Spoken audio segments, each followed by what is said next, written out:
তাহলে আমরা এই পৃথিবীতে আছি, আমরা তখনই সফল কাম, তখনই সাকসেসফুল। কেউ মনে করছে সে গোল্ডেন A+ পেলে সাকসেসফুল, কেউ মনে করছে সে চেয়ারম্যান হয়ে গেলে সাকসেসফুল, কেউ মনে করছে সে MP প্রধানমন্ত্রী হয়ে গেলে সাকসেসফুল, কেউ মনে করছে সে এত কোটি টাকা ইনকাম করলে সাকসেসফুল। আর আল্লাহ সুবহানাহু ওয়া তাআলা পবিত্র কোরআনে সাকসেসফুল, সফল হওয়ার স্পষ্ট মাপকাঠি উল্লেখ করে দিয়েছেন। ফামান যুহজিহা আনিন নার ওয়া উদখিলাল জান্নাহ ফাকাদ ফাজ।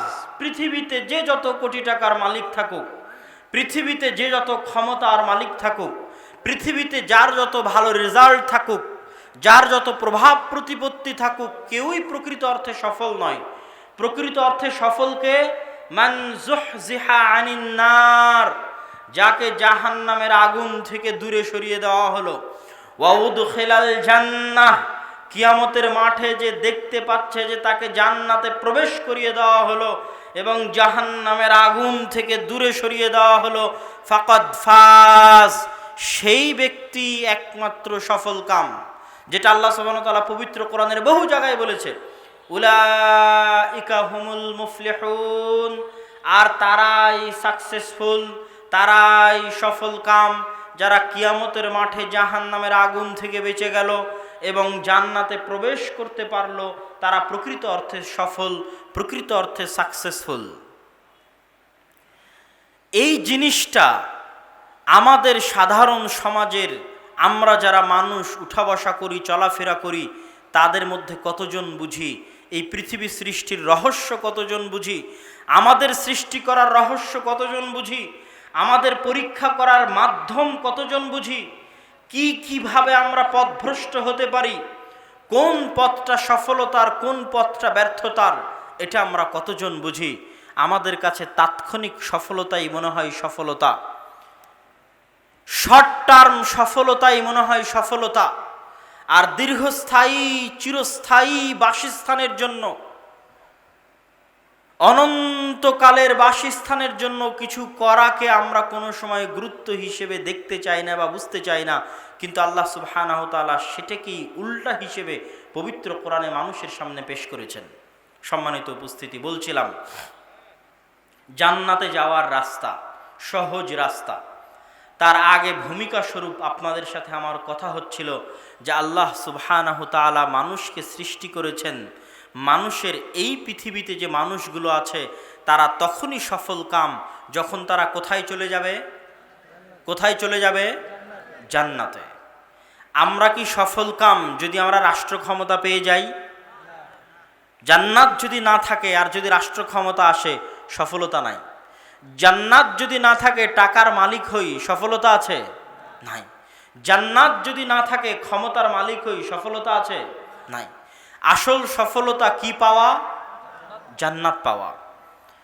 এই জন্য রাসূলুল্লাহ সাল্লাল্লাহু আলাইহি ওয়াসাল্লামের যত সাহাবী ছিল, যত অনুসারী ছিল, সকলের একটাই উদ্দেশ্য ছিল, যে কোনো মূল্যে জান্নাতের নিশ্চয়তা রাসূলুল্লাহ সাল্লাল্লাহু আলাইহি ওয়াসাল্লামের কাছে থেকে নেওয়া, যে কোনো মূল্যে, যেভাবে সম্ভব জান্নাত নেওয়া। আর আল্লাহ সুবহানাহু ওয়া তাআলা পবিত্র কোরআনে যেভাবে সম্ভব মানুষকে জান্নাতের রাস্তা দেখানোর চেষ্টা করেছেন। যেমন আল্লাহ সুবহানাহু ওয়া তাআলা এই আসমান, এই জমিন, এই নক্ষত্ররাজি, সূর্য, তারকা, চন্দ্র, গ্রহ, মানুষ, জিন, পশু পাখি, সব কিছু সৃষ্টি করার পেছনে একটি মহৎ উদ্দেশ্য আছে। সুবহানাকা মা খালাকতা হাযা বাতিলা। কোনো মানুষ যদি গভীরভাবে আল্লাহর এই পৃথিবী সৃষ্টির চিন্তা ভাবনা করে, গবেষণা করে, আল্লাহ নিজে কোরআনে বলছেন, ইন্না ফি ইখতিলাফিল লাইলি ওয়ান নাহার লাআয়াতুল লিউলিল আলবাব। নিশ্চয় রাত থেকে দিন হওয়া, দিন থেকে রাত হওয়া, এই যে পৃথিবীর সময়ের গতি, পৃথিবীর সৃষ্টি রহস্য, এটা নিয়ে যদি মানুষ সামান্য পরিমাণ চিন্তা করত, তাহলে মানুষ এই বাক্য বলতে বাধ্য হতো যে সুবহানাকা মা খালাকতা হাযা বাতিলা, হে আল্লাহ, আপনি এই বিশাল পৃথিবী এমনি সৃষ্টি করেননি, খেল তামাশা হিসেবে সৃষ্টি করেননি। একটা ছোট্ট বাচ্চা যেমন খেলার ঘর তৈরি করে ভেঙে দেয়, এরকম খেল তামাশা হিসেবে আপনি পৃথিবী সৃষ্টি করেননি, বরং একটি মহৎ উদ্দেশ্য নিয়ে আপনি পৃথিবী সৃষ্টি করেছেন। এটা যে কোনো মানুষ যার সামান্য পরিমাণ বিবেক বুদ্ধি আছে, সে যদি চিন্তা করে গভীর থেকে গভীরভাবে, সে ধরতে পারবে, এ কথা আল্লাহ সুবহানাহু ওয়া তাআলা বলছেন। তাহলে আজকে আমরা যারা এখানে উপস্থিত আছি, পৃথিবীতে যারা আমরা মানুষ বিচরণ করছি, তাদের প্রত্যেককে সৃষ্টি করার পিছনে আল্লাহ সুবহানাহু ওয়া তাআলার একটা উদ্দেশ্য আছে। আর সেই উদ্দেশ্য হচ্ছে আল্লাহ সুবহানাহু ওয়া তাআলা মানুষকে পরীক্ষা করতে চান। আল্লাহ সুবহানাহু ওয়া তাআলা মানুষের জীবন এবং মৃত্যুকে সৃষ্টি করেছেন লিয়াবলুয়াকুম আইয়ুকুম আহসানু আমালা, যেন আল্লাহ সুবহানাহু ওয়া তাআলা পরীক্ষা করে দেখতে চান আমাদের মধ্যে কে উত্তম পুরস্কারের যোগ্য। যেমন আমরা খেলার আয়োজন করি, ছোট বাচ্চারা যেমন মোবাইলে গেম খেলে, এই রকম আপনি যদি এই পৃথিবীকে একটা সফটওয়্যার হিসেবে কল্পনা করেন, যেখানে আমাদেরকে আল্লাহ সুবহানাহু ওয়া তাআলা পাঠিয়েছেন এবং আমাদেরকে পথভ্রষ্ট করে জাহান্নামে নিয়ে যাওয়ার জন্য নির্ধারিত দায়িত্বপ্রাপ্ত শয়তান আছে। আর আমরা যেন জাহান্নামে না যাই, যেন জান্নাতে যাই, এই জন্য আমাদের পথ দেখানোর জন্য যুগে যুগে নবী রাসূল এবং আসমানি কিতাব পাঠানো হয়েছে। এখন মানুষের উপর নির্ভর করবে, মানুষ শয়তানের গোলামি করবে না নবী রাসূলদের অনুসরণের মাধ্যমে আল্লাহর গোলামি করবে। মানুষ জাহান্নামের রাস্তা বেছে নিবে না জান্নাতের রাস্তা বেছে নিবে। দুই পথই আমার এবং আপনার সামনে খোলা। রাসূলুল্লাহ সাল্লাল্লাহু আলাইহি ওয়াসাল্লাম একদিন হেঁটে যাচ্ছেন তপ্ত মরুভূমিতে। আম্মার, ইয়াসির, সুমাইয়া একই পরিবার। আম্মার রাদিয়াল্লাহু তাআলা আনহু, ইয়াসির রাদিয়াল্লাহু তাআলা আনহু, সুমাইয়া রাদিয়াল্লাহু তাআলা আনহা, তাদের উপর অত্যাচারের স্টিম রোলার চালাচ্ছে আবু জাহাল। রাসূলুল্লাহ সাল্লাল্লাহু আলাইহি ওয়াসাল্লাম পাশ দিয়ে হেঁটে যাচ্ছেন। তিনি বেবাস, লাচার, কোনো কিছু করার ক্ষমতা নাই দেখা ছাড়া, বাধা দেওয়ার ক্ষমতা নাই চুপচাপ দেখে যাওয়া ছাড়া, উদ্ধার করার ক্ষমতা নাই চুপচাপ সয়ে যাওয়া ছাড়া। এরকম একটি বেকাট, অসহায়, দুর্বল পরিবেশের মুখোমুখি মুহাম্মদ সাল্লাল্লাহু আলাইহি ওয়াসাল্লাম। তখন তিনি ইয়াসিরের পরিবারকে লক্ষ্য করে বলছেন, মুস্তাদরাকে হাকিমের হাদিস, সবরান ইয়া আলা ইয়াসির ইন্না মাউইদাকুমুল জান্নাহ। হে ইয়াসিরের পরিবার, তোমরা ধৈর্য ধারণ করো এই অত্যাচারের উপর, এই শাস্তির উপর। আমি মুহাম্মদ, তোমরা যদি এই অত্যাচার, এই শাস্তির উপর ধৈর্য ধারণ করো, আমি তোমাদেরকে এই গ্যারেন্টি, এই নিশ্চয়তা দিতে পারবো না যে আজকে এই অত্যাচার সহ্য করলে কালকে তোমরা ক্ষমতার মালিক হবে, আজকে এই জুলুম সহ্য করলে কালকে তোমরা টাকার মালিক হবে, আজকে এই নির্যাতন সহ্য করলে কালকে তোমরা প্রভাব, প্রতিপত্তি, সমাজে সম্মান, মর্যাদার মালিক হবে। এই ওয়াদা, এই গ্যারেন্টি আমি মুহাম্মদ সাল্লাল্লাহু আলাইহি ওয়াসাল্লাম দিতে পারি না। তবে তোমাদেরকে একটা কথা বলি, সাবরান, আজকে এই অত্যাচার, এই নির্যাতন, এই জুলুমের উপর ধৈর্য ধারণ করো। যদি আজকে এই অত্যাচার, এই নির্যাতন, এই জুলুমের উপর ধৈর্য ধারণ করে দিনের পথে টিকে যাও, তাহলে আমি নবী হিসেবে মুহাম্মদ সাল্লাল্লাহু আলাইহি ওয়াসাল্লাম তোমাদের সাথে ওয়াদাবদ্ধ, ইন্না মাউইদাকুমুল জান্নাহ, কিয়ামতের মাঠে আমি তোমাদেরকে জান্নাত নিয়ে দিতে পারবো ইনশাআল্লাহ। তাহলে ইয়াসির, আম্মার, সুমাইয়া রাদিয়াল্লাহু তাআলা আনহা শহীদ হয়ে গেছেন কিসের তামান্নায়? জান্নাত। সাহাবীদের একটাই চেতনা ছিল জান্নাতে যেতে হবে। যে একবার জান্নাতের রহস্য বুঝেছে, আল্লাহর কাছে ফিরে যাওয়ার মজা বুঝেছে, ওই আত্মা, নফস মুতমাইন্নাহ, যখন করোনার ভয়ঙ্কর সময়, রাজশাহীর যেটা সবচেয়ে ভয়ঙ্করতম করোনার ওয়ার্ড, সেই করোনার ওয়ার্ডেও আমার 1-2 সপ্তাহ কাটানোর সুযোগ হয়েছে বিভিন্ন কাজে, নিজের অসুস্থতার জন্য নয়। ওই সময় আমি দেখেছি নাফসে মুতমাইন্নাহ কাকে বলে, যে আত্মা বাঁচার জন্য ছটপট করছে। ঠিক আছে, বাঁচার জন্য ছটপট করা ভালো, বাঁচতে চাওয়া ভালো,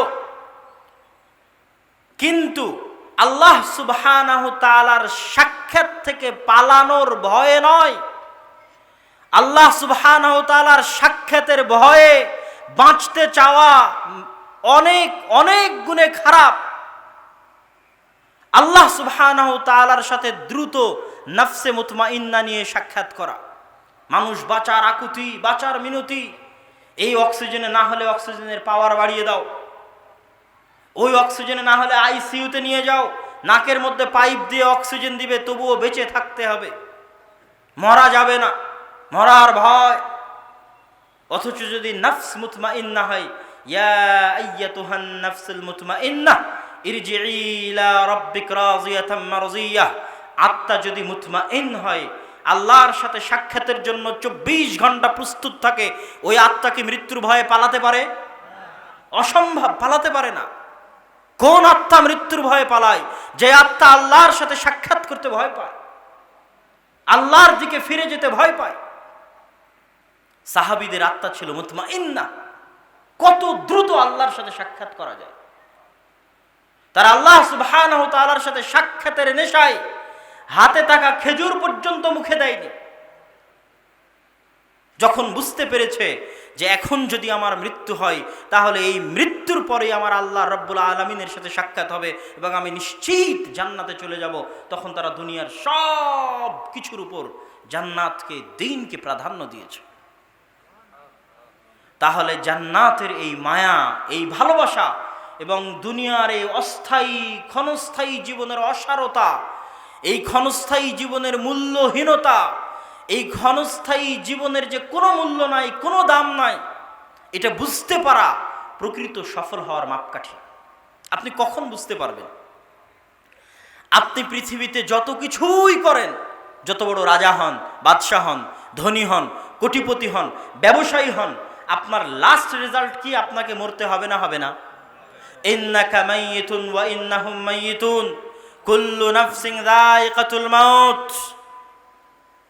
তোমরা যেখানেই পালিয়ে যাও না কেন, যেখানেই পালিয়ে বেড়াও না কেন, মৃত্যুর সাথে তোমাদের সাক্ষাৎ হবেই হবে।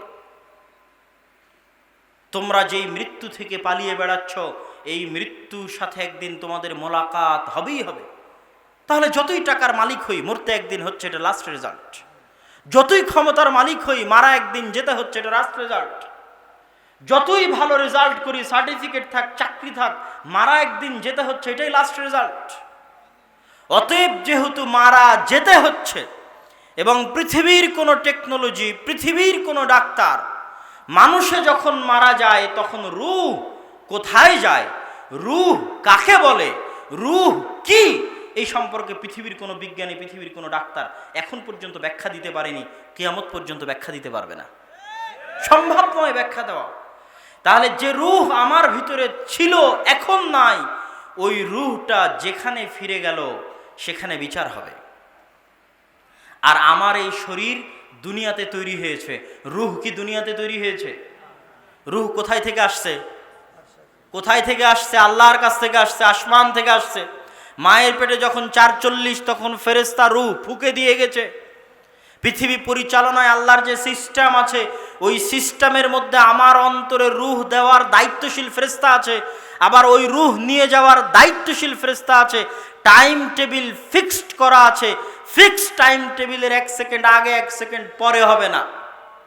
যেই সময়ে বলা আছে ওই সময় রূহ দিয়ে গেছে, যেই সময় নির্ধারণ করা আছে ওই সময় রূহ নিয়ে চলে যাবে। তাহলে রূহ পৃথিবীতে সৃষ্টি হয় না, রূহ আল্লাহ পাঠিয়েছেন। ওই রূহ পুনরায় যেখানে ফিরে যাবে সেখানে বিচার হবে। সম্মানিত উপস্থিতি, এই জন্য বলছিলাম আমাদের সবচেয়ে বড় সফলতা হচ্ছে আমরা যদি কোথায় যেতে পারি, কোথায় যেতে পারি? আল্লাহ সুবহানাহু ওয়া তাআলা পবিত্র কোরআন মাজিদে বলছেন, ইন্নাল্লাহা আশতারা মিনাল মুমিনিনা আনফুসাহুম ওয়া আমওয়ালাহুম বিআন্না লাহুমুল জান্নাহ। আল্লাহ সুবহানাহু ওয়া তাআলা আপনাদের সাথে ব্যবসা করতে চায়। দুনিয়াতে অনেক ব্যবসা আছে, সবাই কম বেশি ব্যবসার সাথে সম্পৃক্ত, সবাই কম বেশি টাকার লাভ বুঝে। আল্লাহ এই আয়াতে আপনার সাথে ব্যবসা করতে চাচ্ছেন। ইন্নাল্লাহ আশতারা মিনাল মুমিনিন, আল্লাহ কিনে নিতে চায় আপনাদের নিকট থেকে, আল্লাহ আপনাদের নিকট থেকে কিনে নিতে চায় আনফুসাহুম, আপনাদের জীবন, ওয়া আমওয়ালাহুম, আপনাদের ধন সম্পদ। কি বিক্রি করবে আল্লাহ? বিআন্না লাহুমুল জান্নাহ, জান্নাত বিক্রি করবেন। কে কিনবে জান্নাত? জান্নাত কিনবে কে? আল্লাহ বিক্রি করবেন, ব্যবসা করবেন মানুষের সাথে। আল্লাহ এই ব্যবসার ঘোষণা দিয়েছেন, আলা আদুল্লুকুম বিতিজারাহ, আমি কি তোমাদের বলে দেব না একটি ব্যবসার কথা, যেই ব্যবসা তোমরা করবে আল্লাহর সাথে। আল্লাহ বিক্রি করবেন জান্নাত, আর তোমরা কিনবে জান্নাত। কি দিয়ে? টাকা দিয়ে জান্নাত কিনবে, জীবন দিয়ে জান্নাত কিনবে। ইন্নাল্লাহ আশতারা মিনাল মুমিনিনা আনফুসাহুম ওয়া আমওয়ালাহুম, আল্লাহ মুমিনদের জীবনকে কিনে নিয়েছেন, মুমিনদের ধন সম্পদকে কিনে নিয়েছেন। কিসের বিনিময়ে? কি বিক্রি করার বিনিময়ে? জান্নাত বিক্রি করার বিনিময়ে। কে কিনবে? কিনার লোক কোথায়? এই জন্য বলা হয়, এই আয়াত প্রমাণ করে যে ইবাদত দিয়ে যত বেশি পরিমাণে জান্নাত কেনা যায়, তার চেয়ে বেশি পরিমাণে জান্নাত কেনা যায় দান করার মাধ্যমে, তার চেয়ে বেশি পরিমাণে জান্নাত কেনা যায় শহীদ হওয়ার মাধ্যমে। দান করলে জান্নাত কিনা যায়। সরাসরি আল্লাহ বলছেন আপনার টাকা দিয়ে আল্লাহ জান্নাত বিক্রি করবে, তথা আপনি যত বেশি পরিমাণে দান করবেন, অন্য কোথাও যদি ভুল ত্রুটি থাকেও, গুনাহ থাকে, পাপ থাকে, দানের বিনিময়ে আল্লাহ সেগুলো মাফ করে দিবেন, এবং ওই টাকার বিনিময়ে আল্লাহ সুবহানাহু ওয়া তাআলা আপনাকে জান্নাত দিবেন কিয়ামতের মাঠে ইনশাআল্লাহ। সম্মানিত উপস্থিতি, আমি আলোচনা করছিলাম জান্নাত এবং সহজে আমরা কিভাবে জান্নাত যাব। আজকে এই সংক্ষিপ্ত বক্তব্যের মধ্যে সহজে জান্নাতে যাওয়ার দুটি উপায় বলি। কয়টা উপায়? পিছন পর্যন্ত কয়টা উপায়? মাত্র দুটি উপায়। মাত্র কয়টি? মাত্র দুইটা উপায় সহজে জান্নাতে যাবেন। এক, 5 ওয়াক্ত সালাত মসজিদের সাথে জামাতে আদায় করা, মসজিদ বদ্ধ থাকা, জামাত বদ্ধ থাকা। কলবুহু মুআল্লাক বিল মসজিদ, রাসূলুল্লাহ সাল্লাল্লাহু আলাইহি ওয়াসাল্লাম বলছেন, কঠিন কিয়ামতের মাঠে যখন আল্লাহর বিশেষ ছায়া ব্যতীত কোনো ছায়া থাকবে না, তখন যে 7 শ্রেণীর মানুষকে আল্লাহর বিশেষ ছায়া দেওয়া হবে, তার মধ্যে এক শ্রেণীর মানুষ হচ্ছে যার অন্তর বাধা আছে রশি দিয়ে। কিসের সাথে? কিসের সাথে? মসজিদের সাথে। অন্তরকে বাধা আছে মসজিদের সাথে। সে কিয়ামতের মাঠে বিশেষ ছায়া পাবে। তো আমি এই পয়েন্টের ভিতরে আস্তে আস্তে ঢুকতেছি, তার আগে ভূমিকা স্বরূপ কয়েকটা কথা বলি।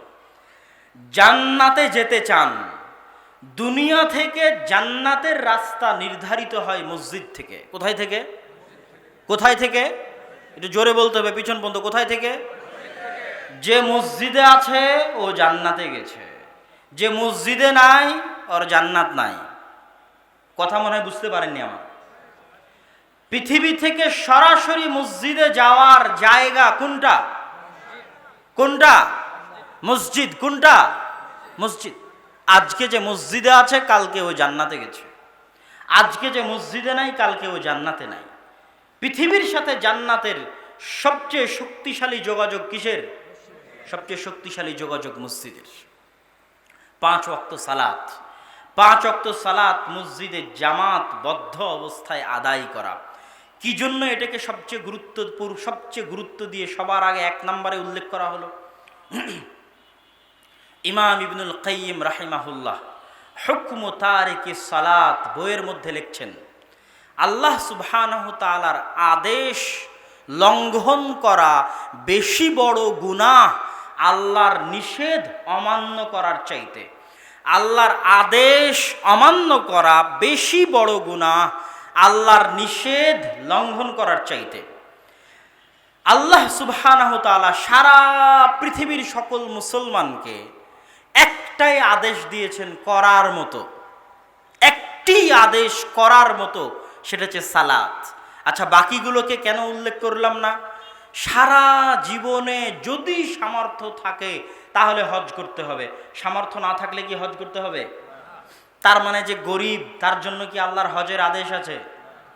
তার মানে যার হজে যাওয়ার রাস্তা নাই, করোনার কারণে হজের মৌসুম বন্ধ, যুদ্ধের কারণে বন্ধ, বহু দূরের পথ, তার জন্য কি আল্লাহর আদেশ আছে হজ করার? নাই।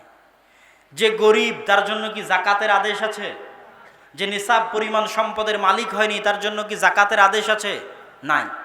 সারা বছরে 1 মাস মাত্র সিয়াম পালন করতে হবে, তবুও সেই 1 মাস সিয়াম পালনে আল্লাহ অনেক ছাড় দিয়েছে। অসুস্থ হলে অন্য সময় আদায় করে নিবে, চিরস্থায়ী অসুস্থ হলে তার পরিবর্তে ফিদিয়া দিয়ে দিবে, মুসাফির হলে পরে আদায় করে নিবে, অনেক ছাড়।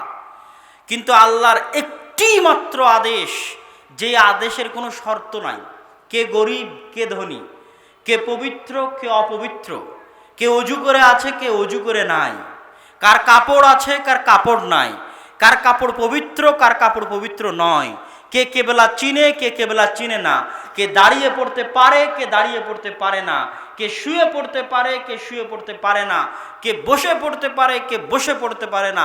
সকল প্রশ্নের ঊর্ধ্বে উঠে মানুষ মাত্রই, মুসলিম মাত্রই যেই কাজটি করতে বাধ্য, যেখান থেকে বাঁচার কোনো রাস্তা, কোনো উপায়, কোনো ছাড়, কোনো ফিদিয়া, কোনো কাফারা, কোনো টাকা, কোনো বদল কিছুই নাই, সেই একটি মাত্র আদেশ কি? জোরে বলেন, একটি মাত্র আদেশ কি? সালাত।